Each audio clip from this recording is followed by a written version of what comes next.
J'ai une question pour Pascal.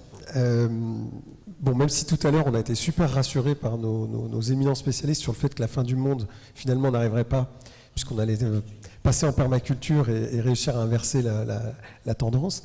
Mais en attendant, il est quand même je pense assez urgent de se dire qu'est-ce qu'on peut faire pour réduire notre alimentation animale.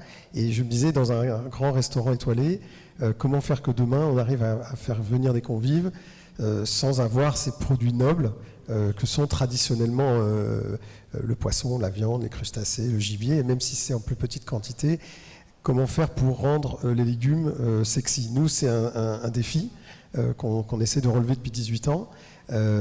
Parfois on y arrive, parfois on n'y arrive pas.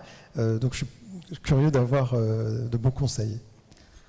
Donc je pense que bon, il y a plusieurs réponses, parce que là, il y a plusieurs sujets. Je pense à nos artisans français par rapport au savoir-faire, les gens qui travaillent beaucoup, qui élèvent les volailles, les veaux, les marailleurs, que ce soit les producteurs. Voilà, tous ces gens, on peut pas les oublier du jour au lendemain. Ça, c'est la force de la cuisine française. Donc c'est eux qui nous ont, bien entendu, qui ont construit l'histoire de la France à l'étranger par rapport à la gastronomie, donc avec tous les ambassadeurs français. Donc, parce que les arts de la table, c'est un travail d'équipe. Et aujourd'hui, on est tous là ensemble, parce que c'est un sujet important, et on doit tous trouver des solutions ensemble. C'est pas quelque chose chacun dans son côté. Donc ça, ça doit être une prise de conscience. Je pense donc les arts de la table, la vaisselle, les couteaux, la guiole, enfin, on va pas citer beaucoup de marques, mais les vignerons, justement, le vin est vendu au restaurant, donc tout ça c'est ensemble. Et pour revenir bien entendu aux végétaux, ça c'est quelque chose d'extrêmement important. Donc il y a déjà beaucoup de jeunes chefs, de chefs qui, même déjà, on en parle aujourd'hui, mais il y a déjà des cuisiniers depuis les années 60-70 qui avaient déjà leur propre potager. Je pense à Monsieur Verger, je parle pour les jeunes, je pense que vous le savez, mais il y a une personne comme Alain Ducasse qui avait déjà mis dans les années 80 un menu tout légumes au Louis XV, donc il y a déjà 40 ans. Et donc les cuisiniers ont déjà joué un rôle important. Bien entendu, il faut aller encore beaucoup plus loin. Donc c'est clair que composer des menus tous légumes, donc c'est super excitant parce que c'est une source de création super riche, donc c'est fabuleux. Et on doit l'expliquer à nos clients. Ensuite, c'est une histoire d'éducation. Donc le service a un rôle extrêmement important. Donc c'est toute la chaîne qui est concernée. Mais c'est clair que les clients, on a les retours donc différents. On a les gens qui viennent au restaurant, en ce moment c'est la saison des gibiers. Donc moi je prends beaucoup de plaisir à cuisiner les gibiers.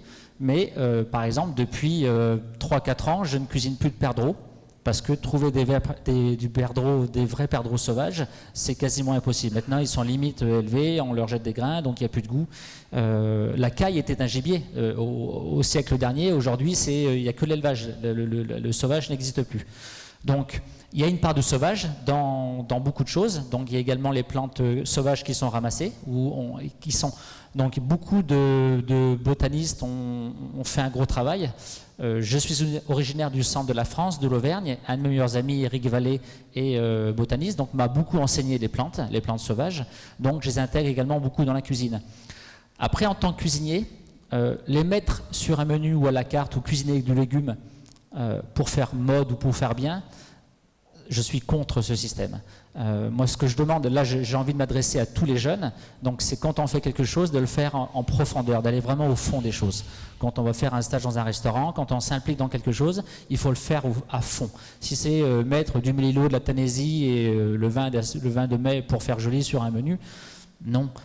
Pareil, donc les plantes sauvages, il faut vraiment connaître, il faut s'enseigner auprès des professionnels. Il y avait la mode des fleurs. Donc moi, quand j'ai commencé la restauration, il y a 30 ans, c'était la mode des fleurs. Si c'est pour mettre 3 pétales de fleurs dans une assiette et faire « moi je suis bien parce que je cuisine végétal », non, pour moi ça n'a pas de sens. Donc il faut vraiment aller au fond des choses. Donc on a, je sais pas, la capucine, on a la fleur qui est intéressante, on a la feuille, je pense à l'hémérocale, il y a le bouton. Chaque plante a un stade intéressant, on peut avoir la racine, la tige, la feuille, la fleur, le bouton, la graine. Donc voilà, il faut vraiment aller au bout des choses et vraiment travailler avec sa tête.